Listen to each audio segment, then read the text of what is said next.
You ever look back at a moment and realize it was the last time life made sense? My name's Henry McDaniel. I was just a regular guy, the kind people pass on the street and forget 5 seconds later. I lived in Enfield, Illinois, a town so small that if someone sneezed on the north end, folks on the south side said bless you. It was slow, simple. The kind of place where the biggest news in the paper was a cow giving birth to twins.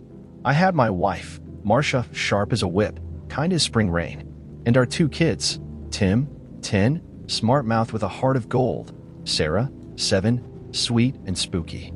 She drew monsters long before any of us saw one. We lived in a white house with chipped paint and a garden Marcia swore helped her keep the madness away.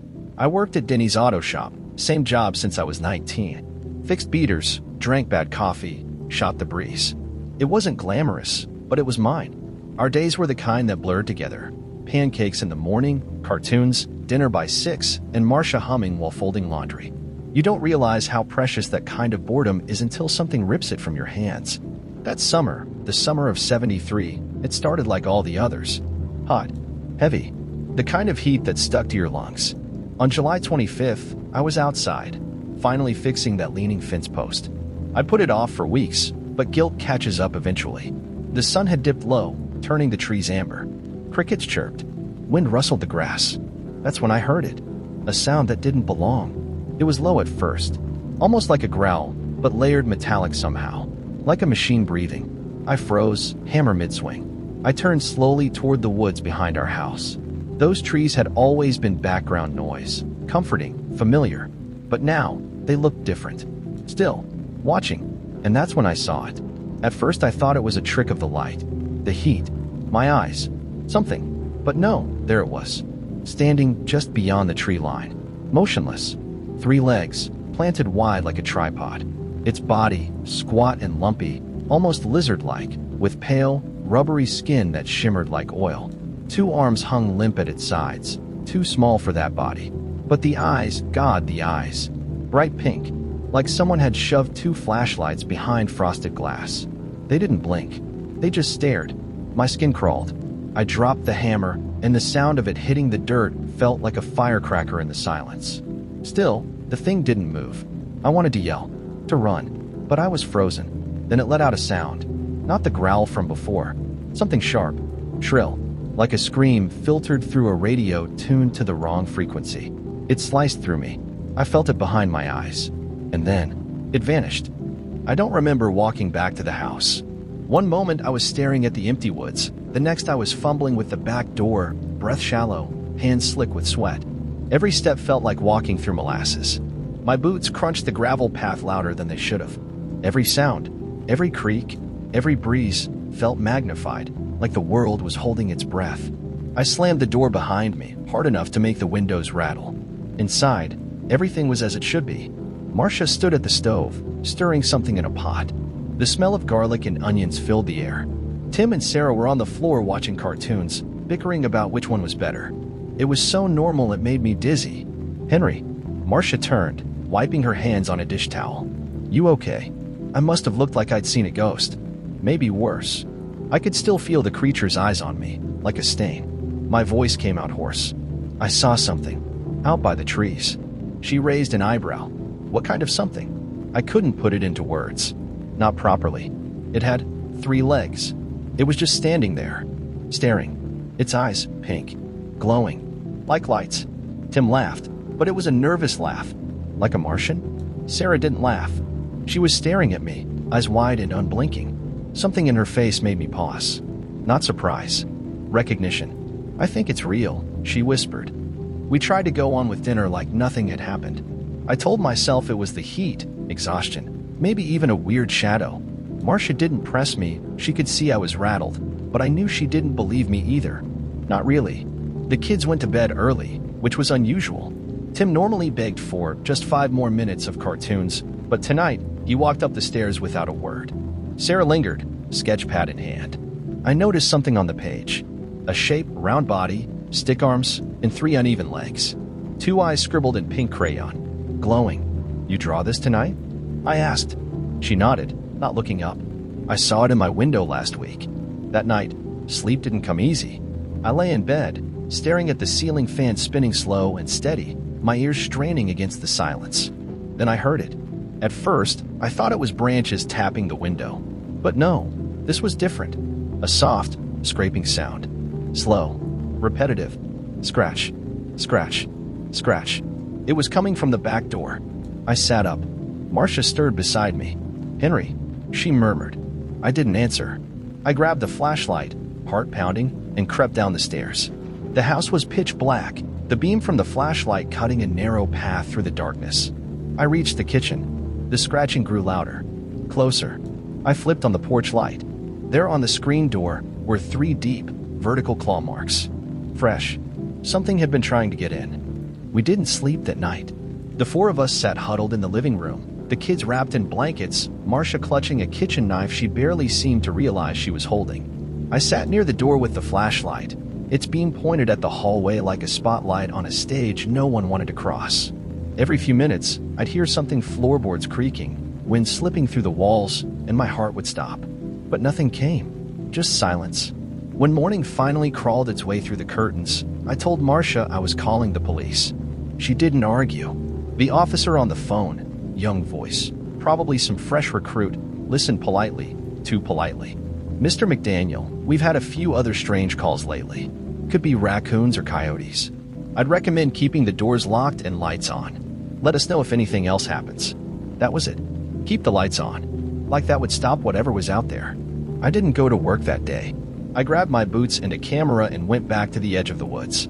Not to prove anything to the cops, but to myself. I needed to know it hadn't all been in my head. The ground was soft from last night's storm. I knelt down by the garden fence. That's when I saw them. Footprints. But not human. And not animal either. Like a dog's, but wider. Longer. With 6 toes. I snapped photos with shaky hands.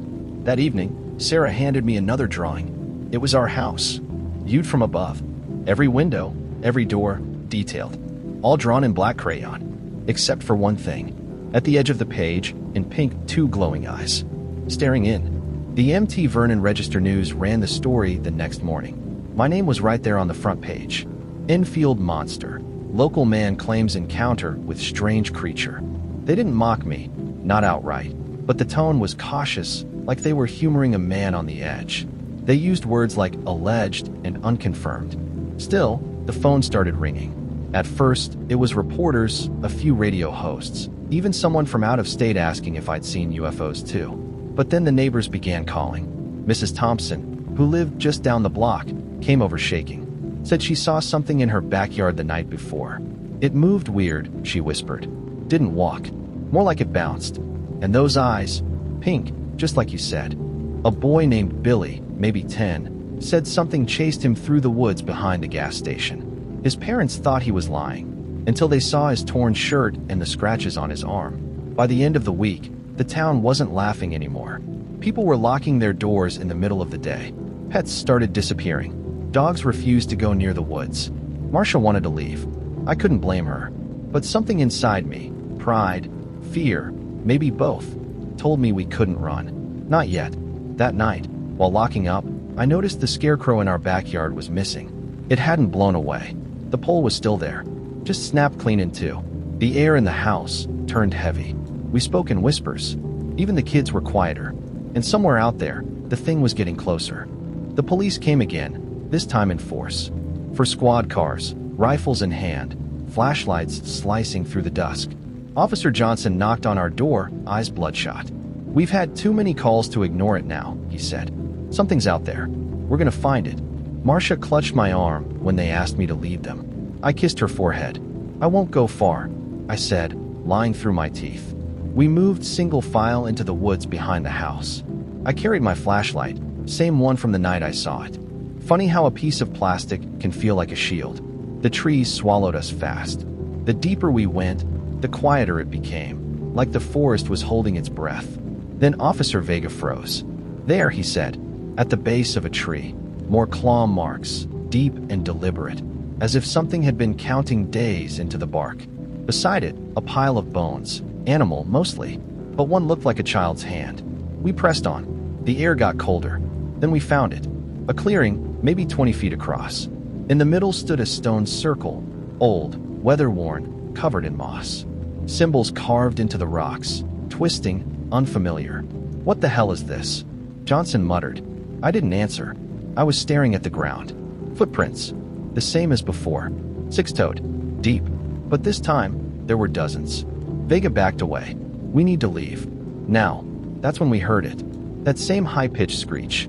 Not from one place, from everywhere. All around us. We ran. No one spoke. No one shouted orders. We just ran. Branches whipped our faces, roots clawed at our boots. Behind us, the screeches echoed, dozens of them, high and fractured, like something was laughing and crying at the same time. But just before I turned to flee, I saw it. Something half buried at the base of one of those marked stones. A box. Metal, rusted at the hinges. I didn't think. I grabbed it and stuffed it under my arm. I didn't stop running until the house came back into view, bathed in the yellow-orange glow of porch lights. Later, after the cops left, white-faced and shaken, I sat in the garage with the box on my lap. My hands trembled as I pried it open. Inside was a leather-bound journal, warped with age, pages stuck together like dead leaves. It was dated 1891. The handwriting was jagged, uneven. Whoever wrote it had seen things. The entries were brief, fragmented, like he didn't have time to write more. It came again last night. 3 legs. It watches from the trees. Took another one from the village. Scratches on the windows. The sheriff says it's nothing. He knows it's real. He always knew. Dozens of entries like that. Fear soaked into every page. Whoever this man was, he'd lived through something almost identical. Only it wasn't called the Enfield monster then. There was one entry circled in red ink, the handwriting even more frantic than the rest. They worship it in secret. Feed it. The circle keeps it tied, but not forever. I closed the journal, heart in my throat. This thing, it had been here long before me. And worse, someone in town might be helping it. The next few days felt wrong. Not just because of the journal. Not just because the woods felt more alive than ever.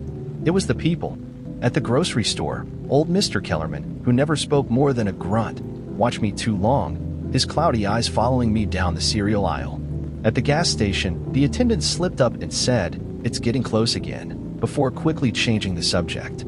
Even Father Green from the church gave me a look I couldn't shake, a mix of pity and guilt.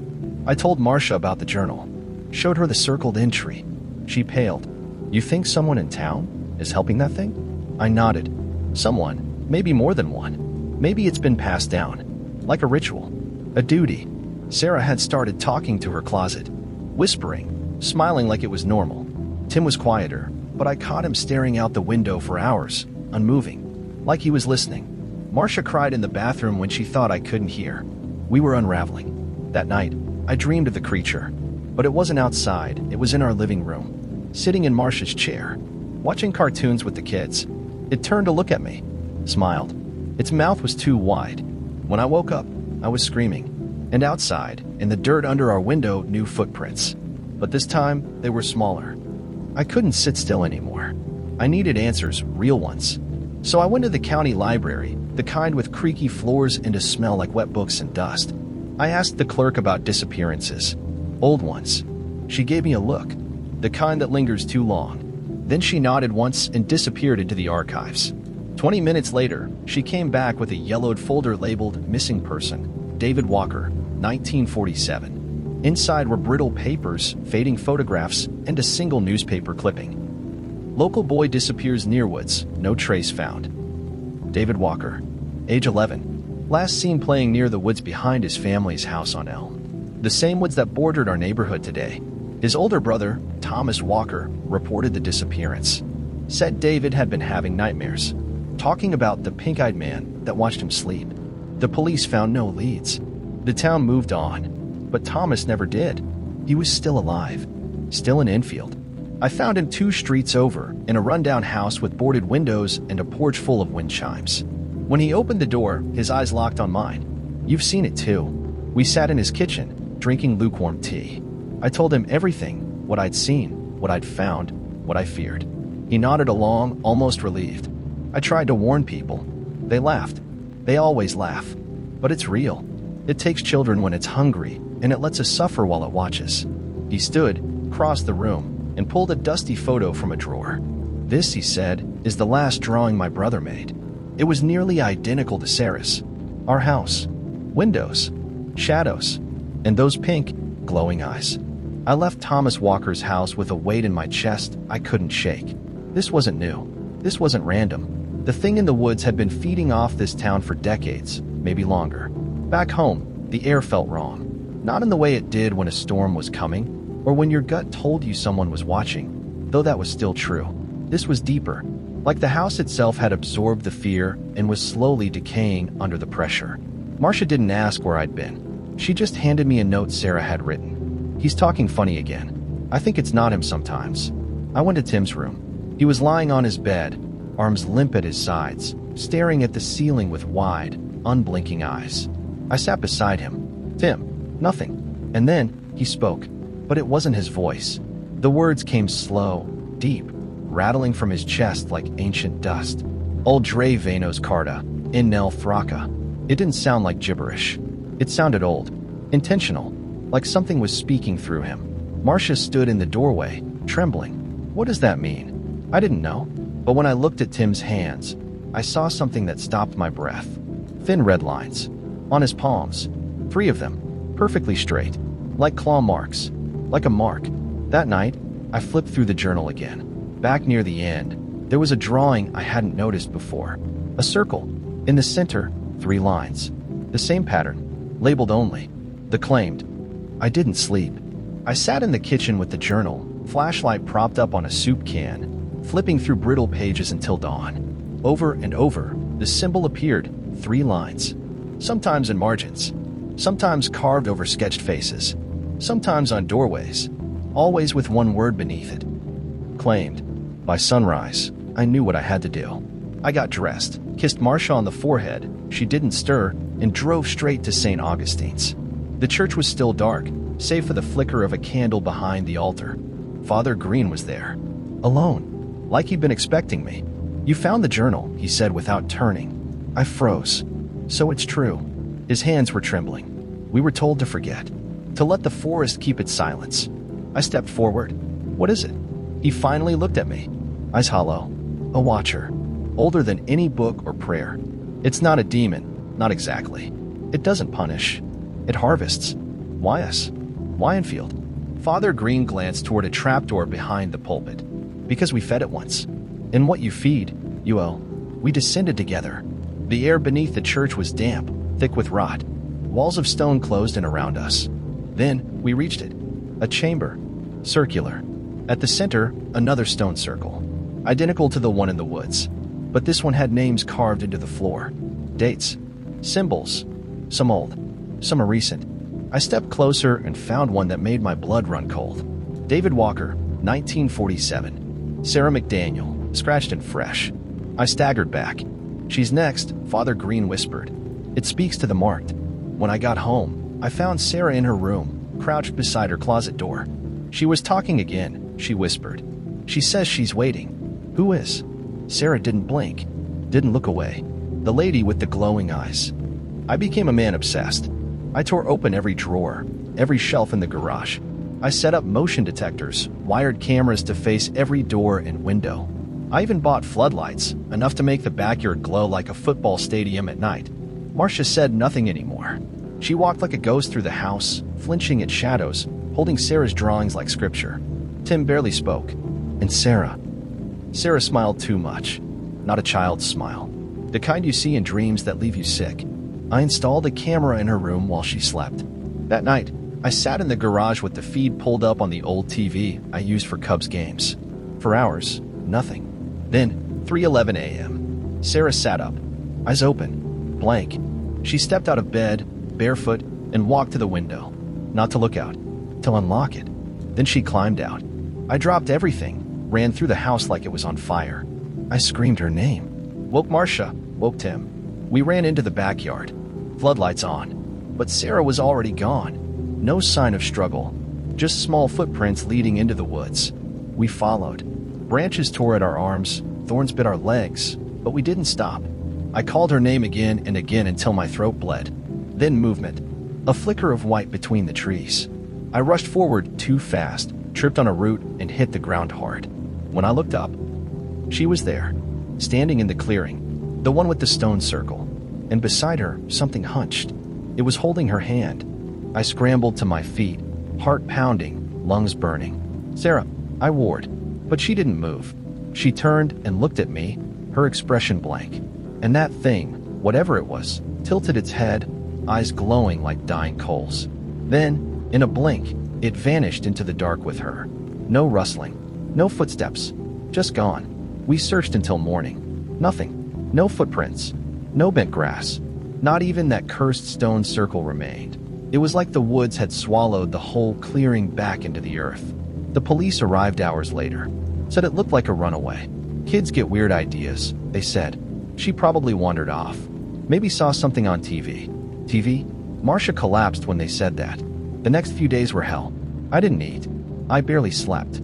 I sat at the kitchen table for hours, staring at the last drawing Sarah made. Her, the house, the trees, and something behind the window, a shape with eyes. Marcia didn't speak to me at all. Until one night, she did. "You brought this thing into our home," she said. Voice hollow. "You should have ignored it. Pretended it wasn't there. Like the rest of the town." I couldn't answer. She left the room, and I sat there still, like stone. Then, I heard her scream.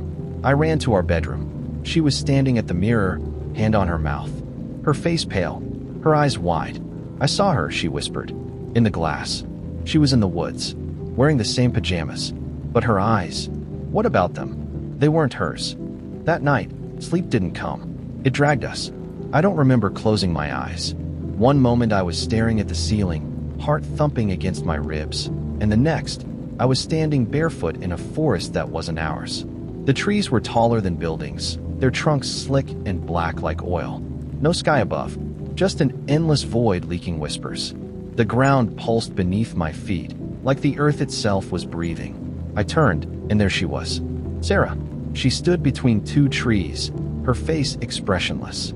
She didn't speak, didn't blink, but her eyes glowed softly pink.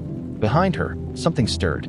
A shape, enormous, crawling along the trees without sound, folding in on itself like shadows learning how to walk. I tried to run, and woke up gasping. Across the bed, Marcia sat upright too, her face slick with sweat. "You saw it," she said. I nodded. "We were there," she whispered. "With her."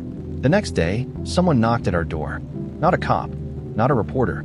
An old man, wearing a coat too big for summer, smelling of smoke and pine. "I'm sorry to intrude," he said, glancing around. "But I read the papers. The little girl, Sarah. I know what took her." I stepped onto the porch. "Who are you?" He looked up, eyes heavy. "Someone who lost a son to the same thing in 1954. My knees went weak. He handed me a worn photograph. A boy, about Tim's age, smiling in front of a stone circle. "I thought I was insane," he said, "until I found a page in a book. Said the forest doesn't kill the children. Not right away. It prepares them. Prepares them for what?" His voice dropped to a whisper. "To become part of it." The stranger's name was Ellis. He looked like he hadn't slept in 20 years. His fingers trembled as he unfolded an old map from his coat pocket. Creases like scars, the ink faded, smudged. "This," he said, pointing to a grove just east of the town limits, "is where the veil thins. Where it's weakest. There's a ritual, older than the town. It doesn't summon the creature. It peels back the skin of the forest so you can see what it's hiding." "What does it cost?" I asked. He didn't answer, just looked at me with eyes full of sorrow. That night, I found Tim standing in the hallway, facing the wall. I gently turned him around. His eyes were shut, but his lips moved. He whispered in Sarah's voice, "I miss the stars, Daddy." Then he collapsed into my arms. I couldn't wait. At dawn, I drove to the spot Ellis had marked. Deep in the woods, beyond the creek, past the old foundations of homes long eaten by time. I carried the book, the map, and a knife. The ritual was simple, according to Ellis. Circle of ash, 3 drops of blood. Recite the name. Only the name was never written. Just scratch symbols. But somehow, I knew how to say it. My mouth moved before my brain understood. Entherek Vomel Drana. The ground trembled. The trees groaned. The shadows bent. And then, silence. I opened my eyes. And the forest was different. The bark peeled in spirals like skin. Roots writhed under the dirt. The air smelled of wet meat. I saw them, others. faces half sunk into trees. Children, adults, all marked with the 3 lines. Watching, waiting, and then I saw Sarah, standing among them, eyes glowing. She opened her mouth, but before she could speak, I stumbled backward, falling out of that twisted vision like I'd been yanked through ice. The air snapped back to normal. The forest looked ordinary again. Trees, leaves, wind, birds. But it was a lie. I knew that now.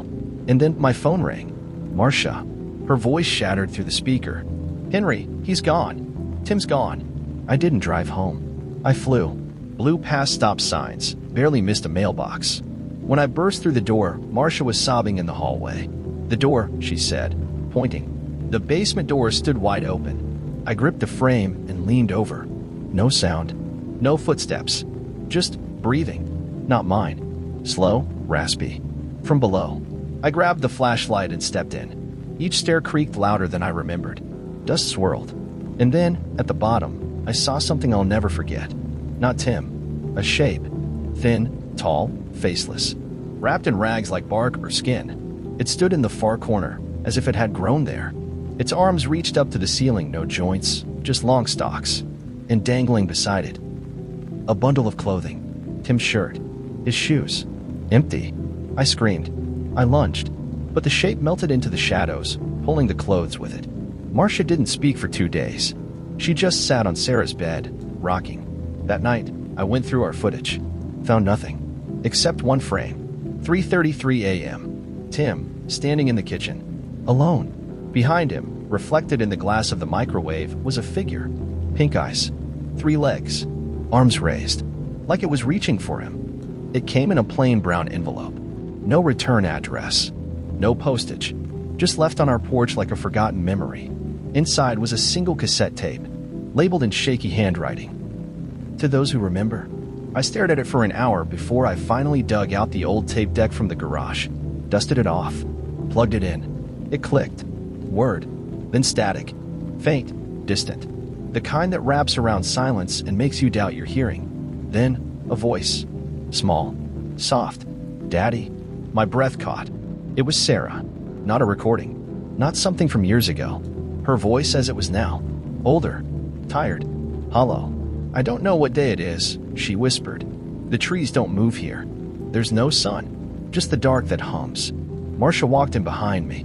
Fell to her knees. We listened together. There's others here, Sarah continued. I think they were kids.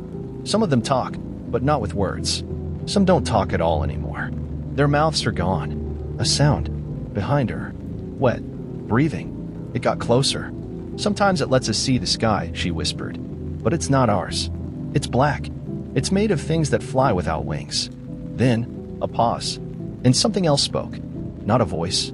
A presence. Something that didn't use language the way we do. It pressed itself into the audio like weight. A single sentence. She's almost ready. We didn't finish the tape. Marcia unplugged the deck and threw it against the wall. It shattered. I can't, she sobbed. I can't listen to her die. She's not dead, I said. But even I didn't believe it anymore. I drove through the rain like it was trying to wash me off the road. Every mile out of Enfield felt like peeling away skin. I didn't know where he lived. Thomas Walker, the man who first warned me. But I knew where to start. The Enfield cemetery. I don't know why. Just a feeling. It was dusk when I found him. Sitting on a bench beneath a rusted angel. Umbrella balanced on one shoulder. Sipping black coffee from a thermos. You finally came, he said. I didn't speak. He gestured to the bench. I sat. You listened to the tape, didn't you? I nodded. She's close, he said. Too close. That voice on the tape? That wasn't the creature. That was the forest. The forest. He sighed. It's not just a place. It's alive. And ancient. And hungry. It offers deals to certain families, certain towns, in return for silence. Obedience. Tribute. Tribute, I repeated. He looked at me. Children, Henry. It takes children. Always has. Your daughter's just the latest name on the stone. I almost stood. Almost ran. But then he said the one thing that froze me. You can still save her. How? He reached into his coat and pulled out a smaller, leather-bound book, older than the last. Its spine cracked like bones when he opened it. There's a ritual.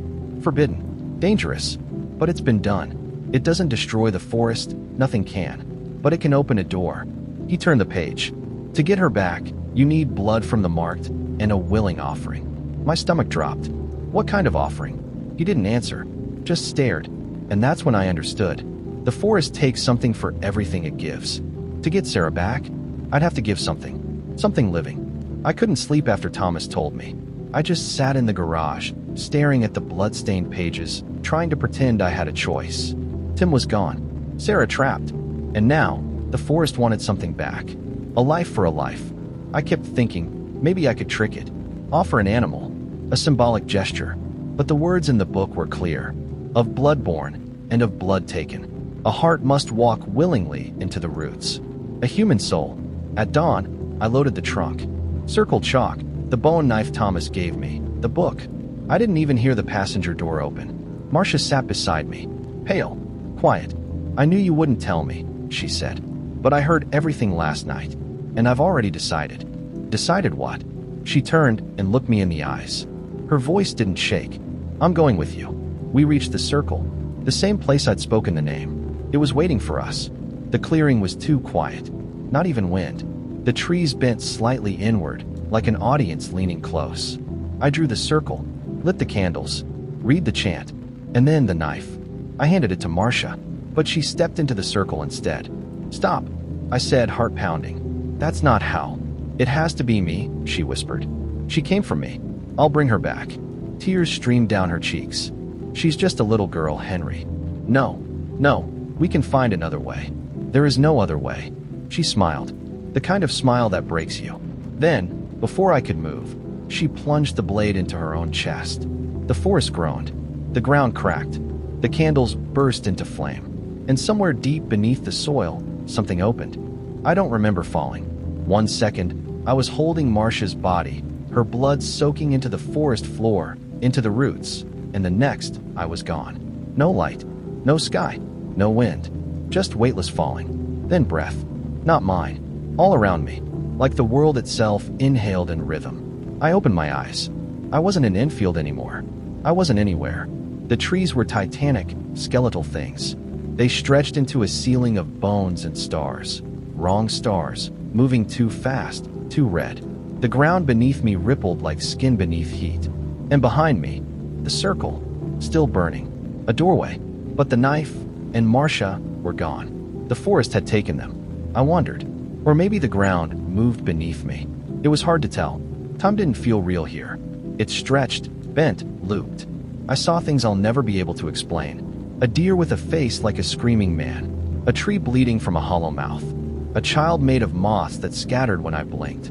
But then, her voice. Daddy. I turned, and there she was. Sarah. Still small. Still hers. But changed. Her skin was paler. Her eyes not quite pink, but glowing faintly, like sunset behind clouds. She didn't run. Didn't smile. She just held out her hand. You came, she whispered. I took her hand. It was cold. Lighter than I remembered. I want to go home, she said. But it's not that easy. Why not? Because I'm part of it now. Behind her, the trees began to close in. Something moved through them. Crawling. Watching. They'll let me go, she said. But not for free. What do they want? She looked up at me. Someone has to stay. The sky above twisted, like a lid being sealed. The stars folded inward, blinking out one by one until only black remained. And then it spoke. Not in words. Not in sound. But in thought. In pressure. In memory. Images poured into me. A man, alone, screaming beneath roots. A woman offering her life to save her daughter. A town once vibrant, now gripped by superstition. Enfield. They'd all made deals. Some were kept. Others, twisted. And one of them, the first one, had become the monster. I felt the voice settle inside me, deep and cold. You may take the child, it said, but you will walk in shadow. You will remember every soul we've eaten. You will become one of us. Sarah's hand trembled in mine. I don't want to lose you, she whispered. I looked at her. Really looked. This girl, this little light in the middle of the dark. She was all I had left. I turned to the forest. I accept. The ground sighed. The air tightened. Roots burst through the soil, coiling up my legs, my arms, my chest. I let go of her hand. I love you, I said. Sarah screamed. No. Daddy, no. The forest didn't care. It pulled. Darkness filled my mouth, my ears, my eyes. I felt my skin crack, my bones stretch. I was becoming something else, something it could use, something it could send back. But just before I was gone, I felt a hand, small, fierce. Sarah. She was still holding me. And then a light, a blinding flash from the trees, like the sun had returned. The roots recoiled. The ground screamed. Sarah's body glowed, not from the forest, from within. And for a single breath, she pulled me free. I woke to the smell of ash and the sound of birdsong, real birdsong. Morning light filtered through the trees. Real light. My head throbbed. My skin itched like I'd been sunburned inside out. But I was alive. And beside me, Daddy, Sarah whispered.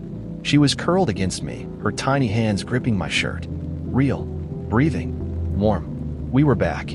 The circle was gone, burned into the soil, nothing but blackened grass and a faint, humming silence. No trees bleeding, no creatures watching, just a quiet forest. A peaceful lie. I carried her home. Her body was lighter. She didn't speak much. Marcia was gone, but Sarah was here. Tim was still missing. The house was as we left it, doors locked, curtains drawn, every mirror still covered in old bedsheets. Sarah went straight to her room. She didn't eat, just stared at the window, her glowing eyes now faded to dull amber. That night, I sat on the porch, watching the woods. That's when I noticed something. Footprints, not leading away from the woods, but toward the house. I followed them with a flashlight. Bare feet, small, 6 toes. They circled the garden, brushed up against the kitchen door, and then vanished into the soil, like they were never there. But something had followed us, something not bound to the circle. I could feel it, just beyond sight, watching, waiting. In the morning, I found something on the porch. A claw, black, hardened, like obsidian carved from bone. Wrapped around it was Tim's shoelace. The first time Sarah spoke in her sleep, I thought she was dreaming. But then I realized her mouth wasn't moving. She was lying still, eyes closed, breath slow, but the voice that came out of her was not hers. It was low, gravelly, ancient, like wood grinding against stone. It said, "The boy is not lost. He is seated." I stood in her doorway, flashlight trembling in my grip. "Sarah," I whispered. Her lips parted, not by her will, like something inside her was using her. "He grows beneath the bark," the voice said. "The bark remembers." And then she gasped, like drowning, and sat bolt upright. Her real voice returned. "Daddy." I rushed to her side. "I'm here, baby. I'm here." Tears streaked her cheeks. "It hurts. Inside. Like something's moving. I see roots when I close my eyes." I pulled her close, heart pounding. The forest hadn't let her go. It had planted something in her. The next day, I tore apart the attic. Found every book Thomas had given me. Every tape. Every note. I went back through the pages, the warnings, the old stories, the Latin chants. One phrase stood out. "Where one escapes, another must remain. But when one escapes marked, the forest remains within." Sarah wasn't just marked. She was carrying part of it. And whatever had become of Tim, it wasn't done growing. That night, the claw on the porch was gone. But something scratched at the back door. Not begging to be let in. Begging to come home. I knew what I had to do. No more waiting. No more watching. The forest hadn't just touched my family. It had claimed us. Sarah was changing. Her eyes flickered with amber veins. She spoke in riddles when she slept. Drew circles on the floor with her fingertips until they bled. And Tim, my boy, wherever he wasn't whole. I couldn't let it end like this. So I packed the book, the knife, a can of kerosene, and one last match. And I walked, back to where the circle once burned. Back to where it all began. The path was waiting. It hadn't grown over like it should have. The trees leaned the same way. The air felt thicker. The closer I got, the more I heard it, something beneath the earth. Groaning, breathing, waiting. I stepped into the clearing, and the earth pulsed. The knife grew warm in my hand. The air filled with the scent of wet bark and rot. And then the roots moved, parting slowly like fingers, revealing a narrow tunnel. Descending, alive. I didn't hesitate. I climbed down. The walls were wet with sap that shimmered like blood. Faces bulged beneath the bark, some sleeping, some screaming. I kept moving. The farther down I went, the quieter the world became, until all I could hear was my own breath and the sound of my heartbeat. And then, at the bottom, I saw him. Tim, or what was left of him. His body was half buried in the root wall, his skin pale, threaded with vines. His eyes, glowing pink. He looked at me. "Dad," he croaked. I fell to my knees. "I'm here, son. They said you'd come. I'm here, son." The words felt hollow in the root-choked chamber, like they didn't belong in a place so dead.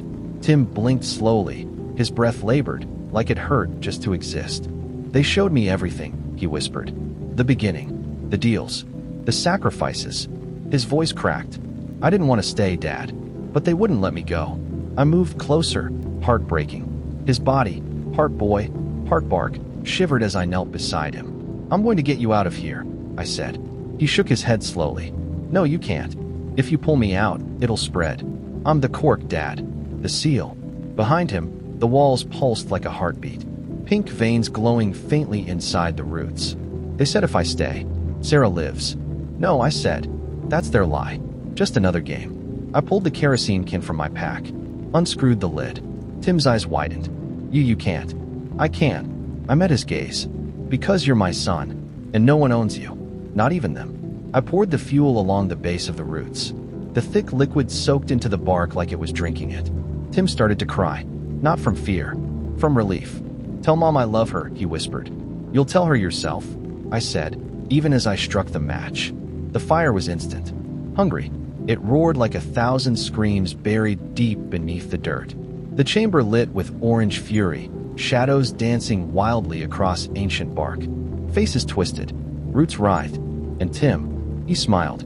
Just once. And then the flames took him. I ran. Up the tunnel. Through the clearing. Behind me, the forest howled. The ground shook. Trees cracked. The sky above turned a furious red, like it remembered how to bleed. And in the distance, something shrieked. Not in pain, in rage. I stumbled through the last stretch of woods, smoke trailing behind me, lungs burning with every breath. My shirt was scorched. My arms blistered. My legs barely held me up. But I made it. Our house stood just beyond the trees, still and quiet under the pale morning sky. I collapsed on the porch. Couldn't move. Just lay there, face pressed against the boards, until the front door creaked open. "Daddy?" Sarah's voice. Sweet. Small. I looked up. She knelt beside me, tiny hands brushing ash from my forehead. "You're back," she whispered. "You did it." I tried to speak, but no sound came. She helped me inside, step by step. The house smelled like old memories, burned coffee, dust, something warm and familiar. I collapsed on the couch. She brought me water, sat beside me, holding my hand like it anchored her.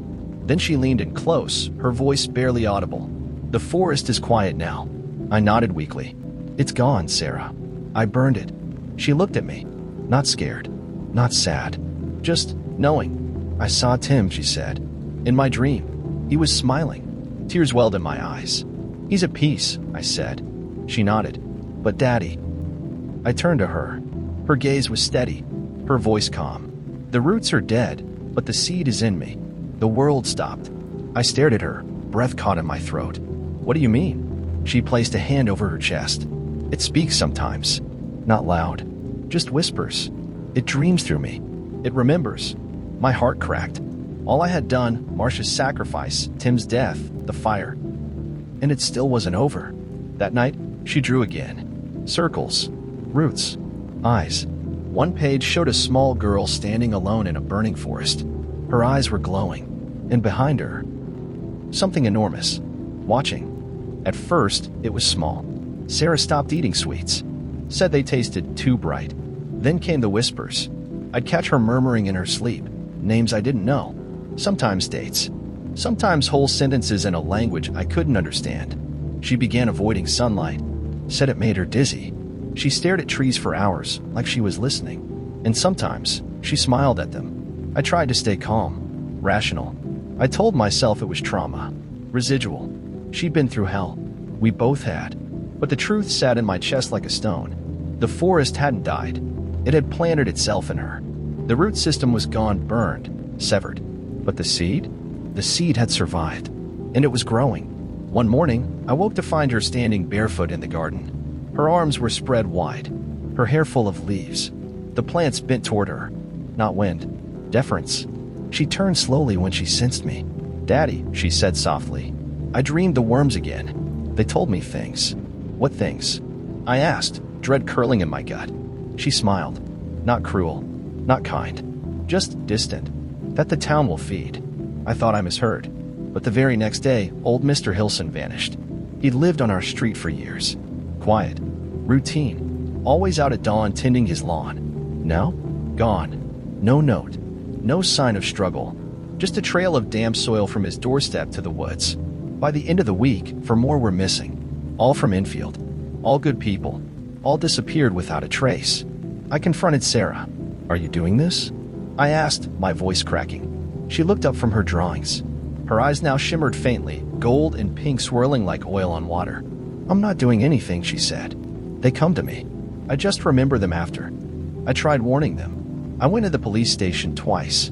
Officer Vega barely looked up from his desk. Mr. McDaniel, your daughter's been through trauma. You both have. But these disappearances?